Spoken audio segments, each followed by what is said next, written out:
வெளிமுழக்கம் நண்பர்களுக்கு இனிய காலை வணக்கங்கள். இன்றைய நாளின் செய்திகளோடு நாங்கள் இணைந்து கொள்ளலாம். இன்று 2026 ஆண்டு 20ஆம் நாள் ஜூலை மாதம் இன்றைய நாளின் செய்திகளோடு நாங்கள் இணைந்து கொள்ளலாம். முதலிலே முக்கியமான 2 செய்திகளை பார்க்கலாம். 2 செய்திகள் என்றால் ஒரு விடயம், பல செய்திகள் இருந்தாலும் முக்கியமான 2 செய்திகளாக உங்களுக்கு சொல்கின்ற விடயம்.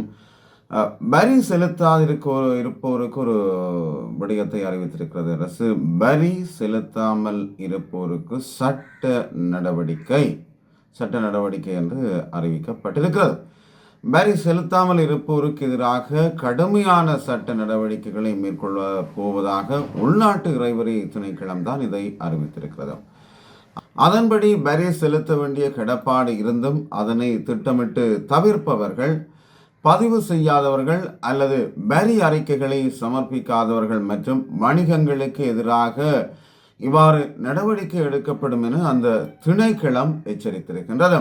2026 ஜூன் 3ஆம் தேதி அன்று நடைமுறைக்கு வந்த உள்நாட்டு இறைவரி திருத்த சட்டத்தின் கீழ் உரிய கால அவகாசத்திற்குள் இணங்காதவர்களுக்கு எதிராக வழக்கு தொடர திணைக்களங்களுக்கு அதிகாரம் வழங்கப்பட்டுள்ளதாக சுட்டிக்காட்டப்பட்டிருக்கிறது. அதற்கமைய ஆணையாளர் நாயகத்திடம் பதிவு செய்ய தவறும், வருமான வரி அறிக்கைகள் அல்லது வருடாந்த அறிக்கைகளை சமர்ப்பிக்க தவறுதல் ஆகியன குற்றங்களாக கருதப்படுகின்றது. இந்த நிலைமையில் இணக்கமற்ற வரி செலுத்துபவர்களுக்கு முதலில் முறையான அறிவித்தல் வழங்கப்படும் என்றும், அறிவித்தல் வழங்கப்பட்ட நாளிலிருந்து குறைபாடுகளை சரி செய்ய வரி செலுத்துபவர்களுக்கு 30 நாட்கள் கால அவகாசம் வழங்கப்படும் என்றும் சொல்லப்பட்டிருக்கின்றது. இந்த 30 நாட்களுக்குள் இணங்க தவறினால் அது குற்றமாக கருதப்படும் எனவும் நீதவான் நீதிமன்றத்தில் நடைபெறும் சுருக்க விசாரணைகளின் பின்னர் குற்றவாளி என தீர்ப்பளிக்கப்படுபவர்களுக்கு 4 லட்சம் ரூபாய்க்கு மிகாத அபராதம் அல்லது 6 மாதங்களுக்கு மிகாத சிறை தண்டனை அல்லது இவை இரண்டும் விதிக்கப்படலாம் என்றும் சொல்லப்படுகிறது. இந்த இந்த சட்டங்கள் வரி செலுத்தாமல் இருப்போரை குறிவைக்கவே உருவாக்கப்பட்டுள்ளன என்றும், ஒத்துழைப்பு வழங்கும் குடிமக்களை இது பாதிக்காது என்றும் இந்த திணைக்களம் தெரிவித்திருக்கிறது. எனவே நீங்கள் முன்கூட்டியே செயற்படுவது உங்களை பாதுகாத்துக் கொள்ள ஏதுவாக இருக்கும், இல்லையா? ஒரு நாட்டிலே நாங்கள் வாழ்பவர்கள் அதற்கான ஒத்துழைப்புடன் வாழ்ந்தால்தான் அந்த நாடு முன்னேறும், அரசும் முன்னேறும். எனவே இந்த விடயத்தை நீங்கள் மிக முக்கியமாக கவனத்திலே கொள்ளுங்கள். ஏற்கனவே சொல்லப்பட்ட விடயங்கள் 6 மாதம் சிறை கால தண்டனை அல்லது 4 லட்சம் ரூபாய் தண்டப்பணம் அல்லது இரண்டும் விதிக்கப்படலாம் என்றும் சொல்லப்படுகிறது. எனவே நீங்கள் முன்கூட்டியே செயற்படுவது மிக சிறப்பு. இதே நேரத்திலே மேலும் ஒரு முக்கிய விடயமாக மின்சாரத்தையும் நீரையும் சிக்கனமாக பயன்படுத்துங்கள் என்று கோரிக்கை முன்வைக்கப்பட்டிருக்கிறது. நீர்ப்பாசன நீர்த்தேக்கங்களின் நீர்மட்டம் தொடர்ந்து குறைந்து வருவதால் நீரையும் மின்சாரத்தையும் மிகவும் சிக்கனமான முறையிலே பயன்படுத்துங்கள் என்று நீர்ப்பாசன திணைக்களத்தின் நீர்ப்பாசன பணிப்பாளர் LS சூரியபண்டார் பொதுமக்களிடம் இவ்வாறு கோரிக்கை விடுத்திருக்கின்றார். தற்போது நீர்த்தேக்கங்களின் நீர்மட்டம் சுமார் 44% முதல் 45% வரையான அளவிலேயே காணப்படுகிறது என்றும், அக்டோபர் மாதம் அளவில் பெரும்போக விவசாய பணிகளுக்காக நீர் விநியோகம் செய்ய திட்டமிடப்பட்டுள்ளதாகவும் அவர் குறிப்பிட்டிருக்கின்றார். எல் நினோ கால நிலைகளுக்கு மத்தியில் அக்டோபர் மற்றும் நவம்பர் மாதங்களில் மழை வீழ்ச்சி அதிகரிக்கும் என்றும் கணிக்கப்பட்டிருக்கின்றது. ஒருவேளை எதிர்பார்த்தபடி மழை பெய்யாவிட்டால் தற்போதுள்ள நீரை கொண்டு நிலைமையை மேலாண்மை செய்வதற்கான மாற்று திட்டங்கள் ஏற்கனவே தயாரிக்கப்பட்டுள்ளதாகவும் சூரிய பண்டார தெரிவித்திருக்கின்றார். தென்மேற்கு பருவமழை வழக்கமான ஆண்டுகளைப் போல இம்முறை போதிய அளவு கிடைக்கவில்லை என்றும், சில பகுதிகளில் மழை பெய்த போதிலும் அது 10 முதல் 15 மில்லிமீட்டர் போன்ற மிக குறைந்த அளவிலேயே பதிவாகியுள்ளதாகவும் அவர் சுட்டிக்காட்டியுள்ளார். எனவே நீரையும் மின்சாரத்தையும் சிக்கனமாக பயன்படுத்த வேண்டும் என்று அவர் கோரிக்கை விடுத்திருக்கின்றார். உண்மையிலே இந்த விடயங்களிலே நாங்கள் அக்கறையாக செயல்பட வேண்டும். மந்திகை மருத்துவமனையிலே இந்த மின் தூக்கியிலே அதாவது பொறுப்பு வாய்ந்த அதிகாரி அவர்களால் அறிவித்தல் ஒன்று அங்கே மின்தூக்கியிலே ஒட்டப்பட்டிருக்கிறது. அத்தியாவசியமான, அதாவது எங்களுக்கு அவசியம் இல்லாத நேரங்களிலே நாங்கள் மின்தூக்கியை பயன்படுத்தாமல் விடுவதற்கான ஒரு அறிவித்தலை தான் அங்கு விடப்பட்டிருக்கிறது. ஏனென்றால் எரிபொருளின் விலையேற்றம், மின்சார பாவனை தொடர்பிலே தான் இந்த அறிவுறுத்தல் விடப்பட்டிருக்கின்றது. எனவே இந்த அறிவுறுத்தலை பின்பற்றி மக்கள் மின்சாரங்களை குறைத்து பயன்படுத்த வேண்டும் என்பதே இந்த வேண்டுகோள். எனவே இதனால் மருத்துவமனை என்பதிலே நாங்கள் மிகவும் அக்கறையாக இருக்க வேண்டியவர்களாக இருக்கின்றோம். ஏனென்றால் எங்கள் உயிர் காக்கும் ஒரு பகுதியாக மருத்துவமனை இருக்கிறது. எனவே அவரின் வேண்டுகோள் அவ்வாறு இருக்கிறது. எனவே இது பொதுவான ஒரு விடயமாக இப்பொழுது அறிவிக்கப்பட்டிருக்கிறது. நீர், மின்சாரம் இரண்டிலுமே நீங்கள் சிக்கனத்தை கடைபிடியுங்கள் என்று. இந்த இரண்டு விடயங்களும் மிக முக்கியமான விடயங்களாக காணப்படுகிறது. அதிலும் இந்த நீர், மின்சாரம் என்பது மிக மிக முக்கியமாக இருக்கிறது. இதைவிட வரி செலுத்தாதவர்கள் நீங்கள் அதை மேற்கொண்டு நடவடிக்கை எடுத்து அதற்கான செயற்பாட்டில் இறங்குங்கள். மேலும் பலியான சிறை அதிகாரிகளுக்கு இழப்பீடு வழங்குவதற்கு அமைச்சரவை பத்திரம். நீர்கொழும்பு சிறைச்சாலையில் கைதிகளின் தாக்குதலுக்கு உள்ளாகி உயிரிழந்த சிறைச்சாலை அதிகாரிகளுக்கு இழப்பீடு வழங்குவதற்காக விரைவில் அமைச்சரவை பத்திரம் ஒன்று சமர்ப்பிக்கப்படும் என்று நீதி மற்றும் தேசிய ஒருமைப்பாட்டு அமைச்சர் கர்ச நாணயக்கார் தான் இந்த விடயத்தை தெரிவித்திருக்கின்றார். அமைச்சரவை பத்திரம் சமர்ப்பிக்கப்பட்டதன் பின்னர் உயிரிழந்த அதிகாரிகளின் குடும்பங்களுக்கு வழங்கப்படும் இழப்பீட்டு தொகையை அமைச்சரவை தீர்மானிக்கும் என்றும் அவர் குறிப்பிட்டிருக்கின்றார். நீர்கொழும்பு சிறைச்சாலையில் கைதிகள் நடத்திய வன்முறை தாக்குதலில் சிறைச்சாலை போலீஸ் பிரிவை சேர்ந்த 10 அதிகாரிகள் உயிரிழந்திருக்கிறார்கள். இந்த பயங்கர மோதலின் போது மேலும் சில அதிகாரிகள் சுமார் 100 கைதிகளும் காயமடைந்திருக்கிறார்கள். 21 கைதிகள் உயிரிழந்திருக்கின்றார்கள். இந்த மோதலிலே உயிரிழந்த அதிகாரிகளின் குடும்ப பாதுகாப்பை கருத்தில் கொண்டு அவர்கள் வழக்கமாக ஓய்வு பெறும் வயது வரை முழுமையான மாத சம்பளத்தை வழங்குவதற்கு தீர்மானிக்கப்பட்டுள்ளதாகவும் தெரிவிக்கப்பட்டிருக்கின்றது. அதன் பின்னர் உரிய ஓய்வூதியத்தை வழங்குவதற்கும் தேவையான ஏற்பாடுகளை சிறைச்சாலைகள் திணைக்களம் தற்போது முன்னெடுத்து வருவதாக மேல் அதிகாரி ஒருவர் தெரிவித்திருக்கின்றார்.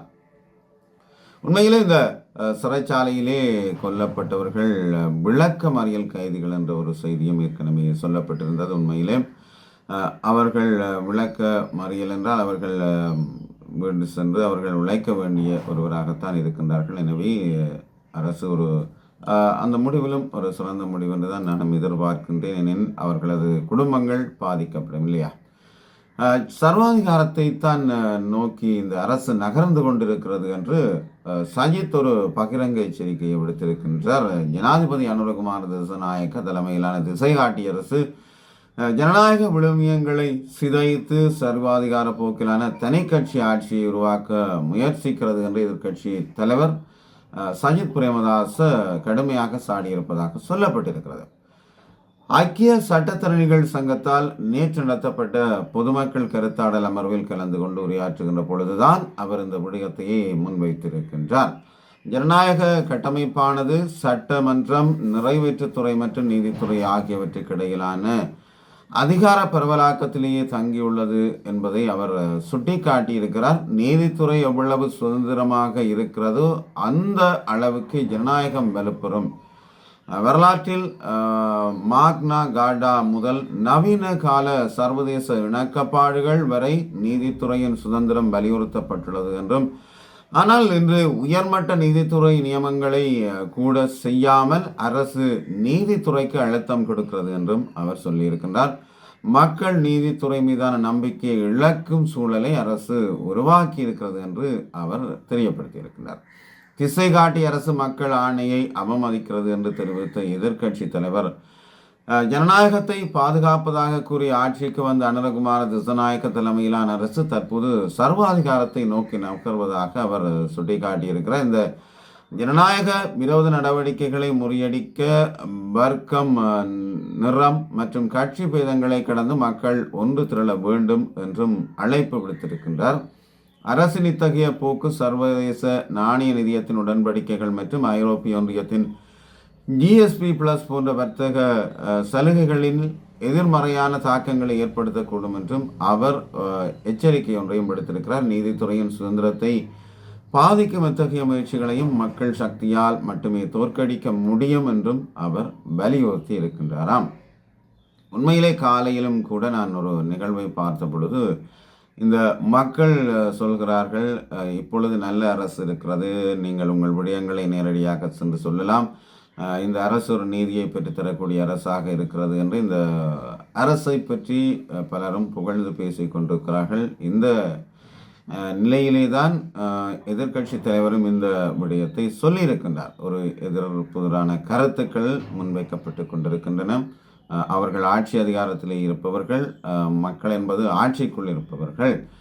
எனவே ஒவ்வொருவரின் பார்வையும் ஒவ்வொரு கோணத்திலே இருக்கும் இல்லையா? நீதியரசர்களின் ஓய்வு பெறும் வயதை அதிகரிப்பதற்கு அரசு மேற்கொண்டு வரும் நடவடிக்கைகள் குறித்து விவாதிப்பதற்காக அனைத்து எதிர்க்கட்சிகளின் பிரதிநிதிகளும் பங்கேற்கும் விசேட ஆலோசனை கூட்டம் ஒன்று இடம்பெற உள்ளதாக அறிவிக்கப்பட்டிருக்கின்றது. எதிர்வரும் வியாழக்கிழமை தான் இந்த கூட்டம் நடைபெற உள்ளதாக சொல்லப்பட்டிருக்கிறது. எதிர்க்கட்சி தலைவர் சஜித் பிரேமதாசவின் அலுவலகத்திலே இடம்பெற உள்ளதாகவும் இந்த கூட்டத்திலே முக்கிய அரசியல் தலைவர்கள் பங்கு பெற்று உள்ளதாகவும் சொல்லப்பட்டிருக்கின்றது. முன்னாள் ஜனாதிபதியும் ஐக்கிய தேசிய கட்சியின் தலைவருமான ரணில் விக்ரமசிங்கே இதிலே கலந்து கொள்ள உள்ளதாக சொல்லப்பட்டிருக்கிறது. சஜித் பிரேமதாச எதிர்க்கட்சி தலைவராக பதவியேற்றதன் பின்னர் அவரது அலுவலகத்திற்கு முதலாக ரணில் விக்ரமசிங்கே விஜயம் செய்ய இருக்கின்றார். நீதியரசர்களின் ஓய்வு வயதை நீடிக்கும் அரசின் நகர்வுகள் குறித்து ஆராய்வதற்கு அனைத்து எதிர்க்கட்சிகளையும் உள்ளடக்கிய கூட்டம் ஒன்றை கூட்டுமாறு ஸ்ரீலங்கா பொதுஜன பெரமுனதான் அதன் தேசிய அமைப்பாளர் தான் இந்த விடயத்தை எதிர்க்கட்சி தலைவர் பிரேமதாசவிடம் எழுத்து மூலம் வழங்கி இருக்கின்றார். எழுத்து மூலம் அவர் கோரிக்கை விடுத்திருக்கின்றார் நாமல் ராஜபக்ச. இதற்கிணங்க எதிர்வரும் வியாழக்கிழமை நடைபெறவுள்ள இந்த கூட்டத்தில் நாமல் ராஜபக்சவும் பங்கேற்பார் என்றும் எதிர்பார்க்கப்படுகிறதாக சொல்லப்படுகிறது. அரசின் இந்த வயது நீடிப்பு திட்டம் நீதித்துறையின் சுதந்திரத்தை பாதிக்கும் என்று எதிர்க்கட்சிகள் கருதுவதால் இது குறித்து பொதுவான நிலைப்பாட்டை எடுப்பதற்காகவே இந்த கூட்டம் ஏற்பாடு செய்யப்பட்டுள்ளது என்று தெரிவிக்கப்பட்டிருக்கின்றது. இதேவேளை நாட்டில் துப்பாக்கிச் சூடுகள் அதிகரித்திருப்பதாகவும் ஒரு விடயம் இருக்கின்றது. நாட்டிலே இந்த வருடத்தில் இதுவரையான காலப்பகுதியில் மட்டும் 18 துப்பாக்கிச் சூட்டு சம்பவங்கள் இடம்பெற்றுள்ளதாக போலீஸ் தலைமையகம் தெரிவித்திருக்கின்றது. கடந்த 24 மணித்தியாலங்களில் புலியந்தலை மற்றும் தெகிவளை போலீஸ் பிரிவுகளில் இடம்பெற்ற 2 துப்பாக்கிச் சூட்டு சம்பவங்களுடனேயே இந்த எண்ணிக்கை பதிவாகி இருப்பதாக சொல்லப்பட்டிருக்கிறது. இவ்வாறு இடம்பெற்ற துப்பாக்கிச் சூட்டு சம்பவங்களில் மொத்தமாக 13 பேர் உயிரிழந்திருக்கிறார்களாம், 10 பேர் காயமடைந்துள்ளதாகவும் போலீஸ் சட்டவிரோத துப்பாக்கிகளை மீட்பதற்கான தீவிர சோதனைகளும் நாடு முழுவதும் முன்னெடுக்கப்பட்டு வருவதாகவும் சொல்லப்பட்டிருக்கிறது. இலங்கையில் அண்மை காலங்களில் இடம்பெறும் துப்பாக்கிச் சூட்டு சம்பவங்கள் பெரும்பாலும் ஒழுங்கமைக்கப்பட்ட குற்ற செயல்கள் மற்றும் போதைப் பொருள் கடத்தல் தொடர்பான போட்டிகளுடன் தொடர்புடையவையாகவே உள்ளதாகவும் தெரிவிக்கப்பட்டிருக்கின்றது. இந்த விடயத்தோடு இன்னும் ஒரு விடயத்தையும் உங்களுடன் நான் நினைத்துக் கொள்கின்றேன். அதாவது ஒரு பலகால சம்பவத்துடன் தொடர்புபட்ட இளைஞன் ஒருவர் கைது செய்யப்பட்டிருக்கின்றார். அதாவது இந்த மட்டக்களப்பிலே தான் இந்த சம்பவம் நடைபெற்றிருக்கின்றது. மட்டக்களப்பிலே விற்பனைக்கு உள்ள மோட்டார் சைக்கிள் வழங்குவதாக தெரிவித்து அதனை ஓடி பார்ப்பதாக எடுத்துக்கொண்டு திருடி சென்ற நூதனமான சத்திருக்கொண்டான் பகுதியை சேர்ந்த 27 வயதுடைய சந்தேக நபர் ஒருவரை நேற்று 19ஆம் தேதி கைது செய்திருக்கின்றார்கள். அதாவது திருடி சென்ற 3 மோட்டார் சைக்கிள்களும் மீட்கப்பட்டிருப்பதாக போலீஸ் தெரிவித்திருக்கின்றது.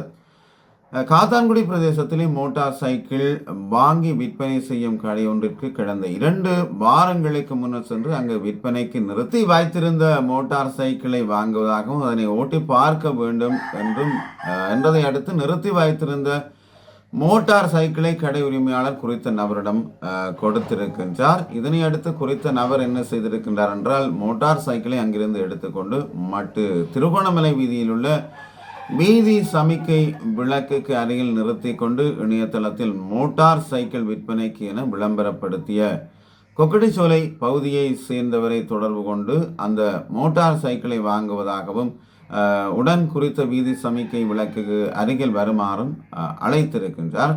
இதனைத் தொடர்ந்து மோட்டார் சைக்கிளை விற்பனை செய்யும் குறித்த நபர் குறித்த பகுதிக்கு வந்ததும் அவரிடம் அந்த மோட்டார் சைக்கிளை ஓடி பார்க்க வேண்டும் என தெரிவித்து காத்தான்குடியில் இருந்து ஓடி பார்ப்பதாக திருடி வந்த மோட்டார் சைக்கிளை அவரிடம் கொடுத்துவிட்டு குறித்த நபரின் மோட்டார் சைக்கிளை எடுத்துச் சென்று வாகரையிலே விற்பனை செய்திருக்கின்றார். இவ்வாறு 2023ஆம் ஆண்டு ஒரு மோட்டார் சைக்கிளையும் திருடி விற்பனை செய்துள்ளதாக போலீசாரின் ஆரம்ப கட்ட விசாரணையிலே தெரிய வந்திருக்கிறது. இதன் பின்னர் குறித்த நபரை கைது செய்ததுடன் திருடப்பட்ட 3 மோட்டார் சைக்கிளையும் மீட்டதுடன் குறித்த நபர் கடந்த காலத்தில் 8 குற்றச்செயல்களுடன் தொடர்புபட்டு கைது செய்யப்பட்டு நீதிமன்ற பிணையிலே வெளியிலே வந்துள்ளதாகவும் இவரை நீதிமன்றத்தில் ஆஜர்படுத்த நடவடிக்கை எடுத்துள்ளதாகவும் போலீசார் தெரிவித்திருக்கின்றார்கள். நல்லது அன்பு சொந்தங்களே, இவையே இன்று உங்களுடன் பகிர்ந்து கொள்ளக்கூடிய செய்தியாக இருந்தது. மீண்டும் நாளை சந்திப்போம். அதுவரை விடைபெறும் நான் அன்புடன் சக்திவேல். தொடர்ந்தும் உங்கள் ஆதரவை நல்குங்கள். நன்றி, வணக்கம்.